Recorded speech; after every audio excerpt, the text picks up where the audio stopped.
The hypocrisy is real. The hypocrisy is real. If you happened to spend just a few minutes on social media yesterday afternoon, you probably found yourself exposed to the fake outrage again. This seems to be a weekly occurrence. Someone does or says something that parishioners of Woke United Methodists don't like. They pick up an onion to create the fake tears. The Rainbow Warriors come out in full force to express their fake outrage. The Wanker Spankers take a break from swiping on Grindr to tell their following of lonely men how upset they are about the latest violation of the woke commandments. Now, I really had no intention on covering this story, but I had so many of you guys reach out to me, I figured that I would take a few minutes today to explain why most of this fake outrage surrounding Carissa Thompson is 100% inauthentic. The reason I was initially going to pass on this story, it it involves sideline reporting. Look, I don't mean any disrespect with what I'm about to say. I've got a lot of respect for the work that women like Erin Andrews, Lisa Salters, Michelle Tafoya, I've got a lot of respect for the work they have done throughout their careers, but I'm just going to be perfectly honest with you here. For the most part, no one really cares about these sideline reports. Seriously, when you finish watching an NFL or an NBA game, how many of you guys actually remember any of the information that was provided by the sideline reporter? Most of the time, it's just the same recycled lines. I spoke with the captain of the bum squad coming out of the locker room at halftime. He gave me some exclusive information. He told me we need to be better on third down. No shit. I didn't need a reporter to tell me that. All I need is my eyes. To be fair, though, there are certain situations where sideline reporters are actually beneficial. If a player is injured during the game, they provide updates on their status and whether or not they're going to be returning. But for the most part, sideline reporters are a minimal part of the overall broadcast. Think about it like this. If you were watching an NFL NBA game and there was no sideline reporter, would you even notice? Again, I'm not disrespecting their work. My girlfriend happens to love Jen Hell. Every time Jen Hell appears on our screen, my girlfriend praises her fashion. Jen Hell is an excellent sideline reporter, but if she was missing during a Pelicans game, it's not going to have too big of an impact on the overall broadcast. Yesterday, Carissa Thompson, she was the guest on one of the Barstool podcasts. I wanted to share the audio with you guys, but Barstool deleted it. Now, for those that don't know, Carissa Thompson, she is a veteran in the media. She's worked at ESPN. She worked for the Big Ten Network. For the past few years, she has been covering the NFL for Fox Sports, and she's the host for Thursday Night Football on Amazon Prime. During the late 2000s, Carissa Thompson, she was working as a sideline reporter in the NFL for Fox Sports. While speaking with Barstool, Carissa Thompson, she admitted to something that was triggering to those working in the mainstream media. A while back, she made this exact same admission on Erin Andrews' podcast. And if I remember correctly, Erin Andrews admitted to doing the exact same thing. Carissa Thompson, she admitted to fabricating sideline reports. Basically, Carissa Thompson admitted to lying and making up information. This is outrageous! This woman has destroyed the credibility of the mainstream media! I'm pretty sure the mainstream media doesn't have any credibility. They destroyed it all on their own. Now, I didn't find this admission from Carissa Thompson to be all that surprising. Actually, I kind of found it to be refreshing. Finally, we have someone working in the media who's actually telling the truth. We have someone in the media admitting that they're full of shit. Carissa Thompson, she told Barstool that when she couldn't catch up with a coach during halftime, for whatever reason, she would fabricate her report to the audience on television.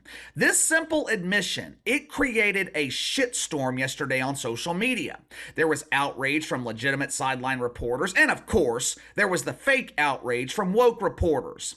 As you guys know, the shitfucks never pass up an opportunity to express their fake outrage. Now, I can understand the frustration from people like Michelle Tafoya or Lisa Salters. I get it. They have worked their entire media career to establish a certain level of credibility. So I can understand why they would be frustrated with this. But let's just be real here. This admission from Carissa Thompson, is it really a big deal? She told Barstool if she couldn't speak with a head coach during halftime, she would simply give a report to the audience based on what she saw on the field. She didn't put words in the coach's mouth. She didn't paint anyone in a negative light. She just reported what she saw. Now, keep in mind, all this happened over 15 years ago. In the past 15 years, how many head coaches have come forward and complained about Carissa Thompson? How many coaches have come forward and accused her of putting words in their mouth? None. With that being the case, what is the reason for all the outrage? Well, KC, she is damaging the credibility of the media. Again, the media doesn't have any credibility. Do you trust the mainstream media? Do you have any faith in these people? I think one of the reasons that other reporters are so upset with Carissa Thompson, she exposed them. I'd be willing to bet that other sideline reporters, they are guilty of doing the exact same thing. Do you really think that Carissa Thompson is the first reporter to fabricate a halftime report? Do you really think she is the first reporter that was unable to speak with a head coach at halftime and just had to make up the report on the spot? No, she's just the first one to publicly admit to doing it. What I don't understand in this situation is the fake outrage from all the shit fucks. This is just another example of the mainstream media being filled with nothing but hypocrites. The media, they are so quick to judge, they are so quick to publicize someone else's mistake. Do you guys remember Karen Phillips? I'm sure some of my longtime viewers have tried to forget about Karen. Karen Phillips is a pretend journalist working at Deadspin. Well, Casey, what the hell is Deadspin? It's a struggling website known for promoting racial propaganda in sports. It's like the National Enquirer, but instead of making up stories about celebrities, Deadspin, they make up stories about professional athletes. Most of the time, and this is especially true for pretend journalists like Karen, they are fabricating stories of mythical racism to present millionaire athletes as the ultimate victim. Yesterday, Karen, he addressed his lonely male followers on social media. Check it out for yourself. Look at this white privilege. Only white people can get away with something like this. How exactly is Carissa Thompson getting away with this? She was trending on social media all day yesterday. I have not seen one member of the mainstream media come to her defense. Check this out from Jenna Lane, one of the many so-called journalists working at the worldwide leader in woke, ESPN. Jenna took time out of her supposedly busy schedule to lecture Carissa Thompson on what it takes to be a real reporter. Now, I thought this was interesting because Jenna Lane is an expert when it comes to giving a lecture. Last year, she lectured Tampa Bay Bucks head coach Todd Bowles on mythical racism. Now, just imagine the irony there. Todd Bowles being lectured by some doofus reporter on black representation in the NFL. This is the hypocrisy that I'm talking about, but it gets even better. It gets even better. Headline at USA Today: Carissa Thompson should be fired for making up sideline reports. Guess who wrote this garbage? Just take a wild, wild guess. Casey, was it Nancy Armour? No, but that's a good guess, though. Aunt Nancy, she didn't have time to cover this story. She was busy trying to convince her dozens of readers why men should be allowed to play in the WNBA. This propaganda from USA Today, it was written by the Star Trek virgin Mike Freeman. Been a while since we have talked about the virgin here on the channel. Last time I heard about Mike Freeman, he was trying to convince the stormtroopers to give him the vibrating lightsaber. After they rejected his advances, he tried to seduce Darth Vader on the Death Star, but unfortunately, Darth Vader informed Mike Freeman that the Force is not with him. If anyone should be fired, it should not be Carissa Thompson, it should be Mike Freeman. I know you thought I forgot Mikey, but I didn't. Casey has a very long memory. Do you guys remember Rachel Richardson? She was the volleyball player from Duke who completely fabricated a story of mythical racism with the assistance of her fairy godmother, Lisa Pampers. Rach and Pampers, they accused fans at a BYU volleyball game of berating her with racial slurs. The entire mainstream media ran with the story. Now, at the time this was being reported last fall, we were one of the only channels that was questioning the credibility of this story.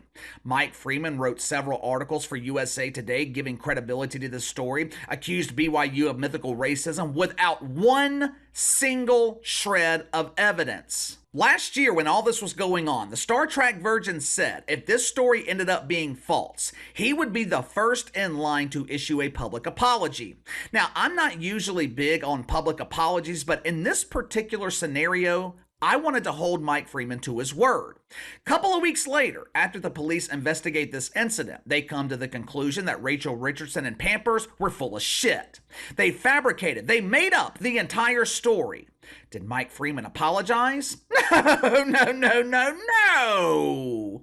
USA Today and Mike Freeman moved on, pretended like this never happened. But when Carissa Thompson comes out publicly and is honest about fabricating Sideline reports, something Rachel Richardson and Pampers never admitted, Mike Freeman calls for her to be fired. Both the Washington Post and the LA Times, they are also criticizing Carissa Thompson for lying. Well, that's rather strange. Correct me if I'm wrong here. Wasn't the Washington Post one of the leaders in reporting about Donald Trump? Orange man bad. Weren't they one of the leaders in reporting about Trump and Russian collusion with Vlad Putin? I seem to remember the Washington Post being all over that polished turd. If I remember correctly, wasn't that story of Russian collusion, didn't that end up being proven false? Seems to me lying about Russian collusion, that is a much bigger deal than making up sideline reports for a football game. I'm just not buying the fake outrage. I'm not into this public dismantling of Carissa Thompson. It would be one thing if the mainstream media was legitimately upset with Carissa Thompson and they actually had credibility. It would be one thing if they were upset with her and they weren't liars themselves. Now, do I agree with what Carissa Thompson did? No, not really. Was it unethical? Sure. Do I think she should be fired over it? Absolutely not. If you're going to fire Carissa Thompson for fabricating reports, you're going to have to fire just about everyone else working in the mainstream media. This is absolutely absurd. We've got professional liars pretending to be upset because one of their colleagues came out publicly and exposed the truth. Give me your thoughts on this. Carissa Thompson admits that she made up reports when she couldn't speak with coaches during halftime. While I don't necessarily agree with what she did, I am going to give Carissa Thompson credit for having the courage to come out publicly and admit to doing it. I don't have to agree with her actions to find the honesty to be refreshing. Honesty, that is rare in the mainstream media. Do you think all the outrage is hypocritical? A group of liars in the media upset with a colleague for lying. Make it make sense. Sound off in the comments below. Like, subscribe, share the video. I appreciate you guys and your continued support. Best way to contact me is by email at btlkc84@gmail.com, KC_BTL84 on Twitter. I'll see you guys tomorrow.